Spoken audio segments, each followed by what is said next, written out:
cuando nuestro Señor Jesucristo iba camino a Jerusalén. Él profetizó su propia muerte, que sería su última subida a Jerusalén. Él caminaba delante de todos. Y en ese momento, llamó de nuevo a los discípulos y les dijo: «Miren, ahora subimos a Jerusalén.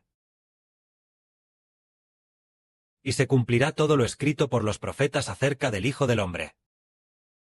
Pues el Hijo del Hombre será entregado a los principales sacerdotes y a los escribas. Y lo condenarán a muerte. Y lo entregarán a los gentiles, quienes se burlarán de él. Lo insultarán y le escupirán. Y lo azotarán. Y lo matarán. Sin embargo, al tercer día resucitará». Esta fue la última vez que el Señor Jesucristo profetizó sobre sí mismo. Es decir, que después de subir a Jerusalén esta vez, sería azotado, insultado, y finalmente muerto, pero al tercer día resucitaría. Cuando el Señor dijo estas cosas, los discípulos no entendían nada de lo que decía, porque estas palabras les estaban ocultas. Por lo que los discípulos no sabían de qué hablaba el Señor. Tal vez se decían: «¿Cómo puede el Señor decir esto? ¿Será que escuchamos mal?» Pero, aunque no sabían lo que significaba, guardaron estas palabras en sus corazones.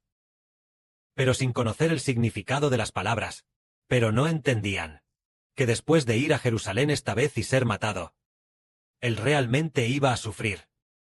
Ser matado. El Señor pasaría por tal sufrimiento. En ese momento, los discípulos no sabían qué era. En ese momento iban camino a Jerusalén.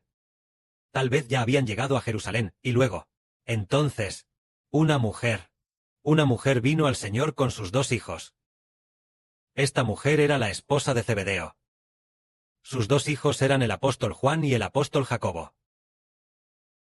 Ella se acercó al Señor. Se postró ante él, pidiéndole un favor. El Señor le preguntó: «¿Qué quieres?»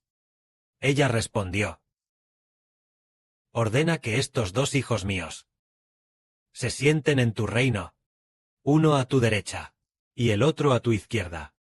Entonces Jesús respondió: «No saben lo que piden. La copa que yo voy a beber, ¿pueden beberla? Lo que yo voy a soportar, ¿pueden ustedes soportarlo?» Los discípulos respondieron: «Podemos». Entonces el Señor dijo: «A la verdad, beberán de mi copa, y con el bautismo con que yo soy bautizado, ustedes también serán bautizados. Pero el sentarse a mi derecha y a mi izquierda, no me corresponde a mí concederlo, sino que es para quienes mi Padre Celestial lo ha preparado. A ellos se les dará». Esta historia nos habla de cómo 2 discípulos del Señor anhelaban sentarse a la derecha y a la izquierda del Señor, pero el Señor dijo que esto lo prepara el Padre. No es algo que el Señor pueda conceder. Entonces, ¿cómo serán los que se sienten a la derecha y a la izquierda del Señor? Dijo: «La copa que yo bebo, ustedes la beberán, y el bautismo con que soy bautizado, ustedes también lo recibirán». Es decir, que los que se sienten a la derecha y a la izquierda del Señor Jesucristo beben la misma copa que Él. Tienen que pasar por el mismo sufrimiento que el Señor. Vemos en el Apocalipsis a los 2 testigos. El lugar donde fueron muertos es el mismo lugar donde su Señor fue crucificado. Es decir, el sufrimiento que experimentó Cristo el Señor. Los 2 discípulos sentados a la derecha y a la izquierda del Señor. Esas 2 personas, esos 2 hijos también deben experimentar el mismo sufrimiento que el Señor para obtenerlo. Así que, aunque los discípulos y apóstoles del Señor también deban sufrir como el Señor, pero al final, sentarse a la derecha o a la izquierda del Padre Celestial es para quienes el Padre Celestial ha preparado. Para quienes el Padre Celestial lo ha preparado, lo ha preparado. Para el Señor solo sabe para quién lo ha preparado el Padre Celestial. Pero en ese momento no se lo dijo a los discípulos. Lo supieron, sí, después de que Él transfigurara su apariencia. El Señor Jesucristo transfiguró su apariencia. Ellos ya habían visto a esos 2 profetas. Hasta el Apocalipsis. Cuando el apóstol Juan escribió el Apocalipsis, tal vez comprenderían que son esos 2 testigos quienes recibirían tal ministerio. En ese momento, los discípulos se acercaron al Señor, y el Señor les enseñó diciendo: «¿Sabéis qué? Los gobernantes de las naciones se enseñorean de ellas, y los grandes ejercen autoridad sobre ellas. Pero entre vosotros no será así, sino que el que quiera hacerse grande entre vosotros será vuestro servidor, y el que quiera ser el primero entre vosotros será vuestro esclavo. Como el Hijo del Hombre no vino para ser servido, sino para servir, y para dar su vida en rescate por el pecado de muchos. Como rescate. Es decir, entre los discípulos del Señor, el que quiera ser el primero debe ser el servidor de todos. El que quiera ser grande debe ser el esclavo de todos. Es decir, nosotros, como hermanos y hermanas honorables, ser esclavos de los hermanos y hermanas, ser servidores de los hermanos y hermanas, sirviendo a los hermanos y hermanas. De esta manera, el reino del Padre se es grande. Es decir, por ejemplo, venir al mundo. No para ser servido, sino que, al contrario, dar su vida en rescate por los pecados de muchos, y el Señor Jesús dio el ejemplo. Él no vino para no para ser servido por los hombres, sino para servir a los hombres. ¿Y cómo sirvió el Señor? Dando su vida por los hombres, pasando por un gran sufrimiento y sacrificio, para que los hombres tengan vida eterna, es decir, dando su vida para que los hombres reciban bendiciones. Eso es lo grande. Entre nosotros hay un hermoso testimonio como este, que también está escrito en la Biblia.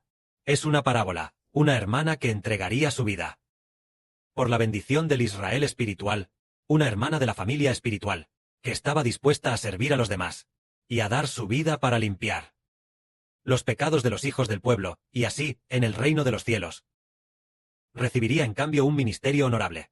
También profetizó sobre nuestra hermana Zaún. Ella también será atada, y luego muerta. Precisamente profetizó, que ella sería la luna, para que el reino de los cielos, con la luna bajo sus pies, sirva a todos los hijos del reino de los cielos. Así, ella y la hermana Rebeca se convirtieron en reinas, para servir a los demás, al igual que el Señor, entregando su vida por el Padre Celestial, por sus propios hijos, aquellos que dan su vida por los hijos del Israel espiritual. Al contrario, serán los más grandes. De esta manera lo entendemos, y sabemos quién es honorable o humilde. Todo depende de si están dispuestos a entregar su vida al Señor del Padre Celestial, de si están dispuestos a servir a los hermanos y hermanas. Así que, entre nosotros, quienes estén dispuestos a ofrecer sus vidas, y a trabajar arduamente para servir a los hermanos y hermanas, en el cielo, el Señor Jesucristo los considerará grandes. Esto es lo que sabemos. En ese momento, el Señor Jesucristo llegó a Jericó. Cuando llegó a Jericó, una gran multitud lo seguía. En ese momento, había un hombre sentado junto al camino pidiendo limosna. Este hombre se llamaba Bartimeo. Es el hijo de Taimeo. Oyó a mucha gente pasar, y oyó que era Jesús el Nazareno. Entonces clamó a gran voz, diciendo: Señor, Hijo de David, ten misericordia de nosotros, ten misericordia de mí. Y los que iban delante le reprendían, diciendo que se callara. Pero él clamaba mucho más fuerte, diciendo: Señor, Hijo de David, ten misericordia de mí. Entonces el Señor se detuvo. Se detuvo. El Señor dijo a todos: llamadle. Entonces el ciego vino ante el Señor. El Señor le preguntó: ¿qué quieres que te haga? Él dijo: Señor, haz que pueda ver. Entonces el Señor, movido a misericordia, le sanó y le dijo: puedes ver.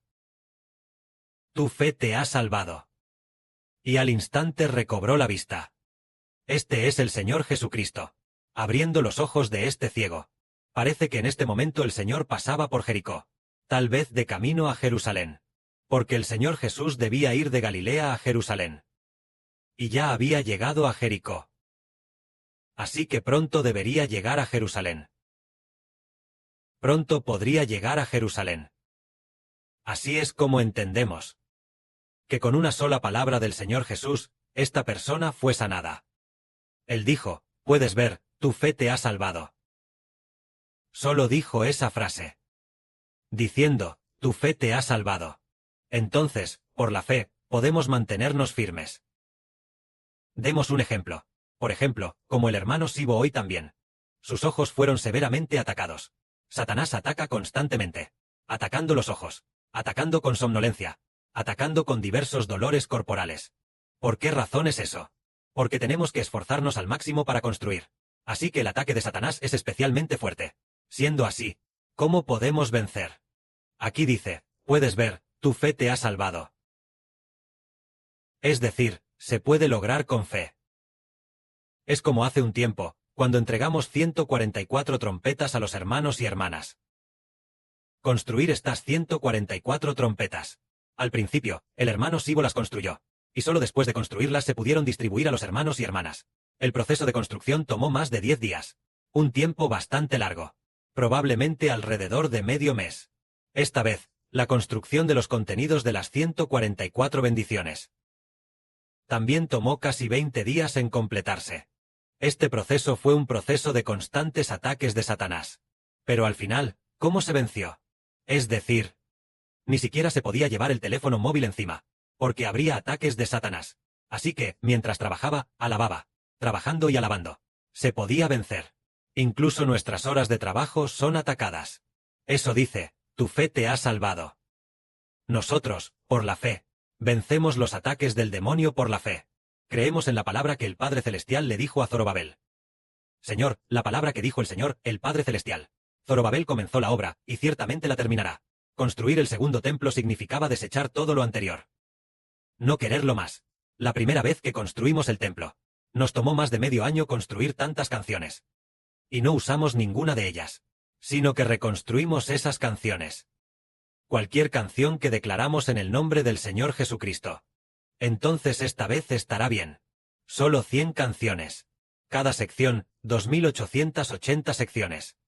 Las 100 canciones de cada sección son todas declaradas por nosotros en el nombre del Señor Jesucristo. Ese es un gran proyecto. Justo cuando se construía el gran proyecto, recordamos que antes, cuando Zorobabel construía el templo, en este proceso hubo gente de Satanás que vino a obstaculizando severamente. Este asunto está escrito en el libro de Esdras. La gente de Satanás interceptaba constantemente, obstaculizando, no permitiendo a los judíos construir el templo. Pero más tarde, estuvo el profeta Ageo, y también el profeta Zacarías, quienes vinieron a animar a la gente de entonces diciendo, Zorobabel ha colocado con sus propias manos los cimientos de este templo, y sus manos también lo terminarán. Estas palabras animaron a Zorobabel, quien construía el templo en aquel tiempo. Y estas palabras fueron dichas por Dios a través del profeta. A Zorobabel, así dice el Señor de los ejércitos. Las manos de Zorobabel echaron los cimientos de este templo. Y sus manos también lo terminarán. Vemos que incluso hablar de la verdad del mercado en una mañana es tan atacado. Atacado de manera muy grave. Cuanto más entonces al construir el templo. Construir el templo significa que Satanás va a perecer. Después de construir el templo, Satanás será destruido. El reino de Satanás comenzará a derrumbarse gradualmente. Pero, ante un templo tan noble, el ataque de Satanás es grande. Pero, ¿cómo podemos vencer? Tal como se dice aquí. Tu fe te ha salvado. Nosotros creemos. El Padre Celestial y Señor. Seguramente nos dará la fuerza. Seguramente nos dará el poder. Para que tengamos la fuerza de vencer al demonio. Y finalmente podamos terminar de construir el templo. Una vez que se termine de construir el templo, el Padre Celestial y Señor recibirá alabanza desde nuestro templo. Así, el reino de Israel vencerá al reino del enemigo. Dando la gloria al Señor del Padre. Amén.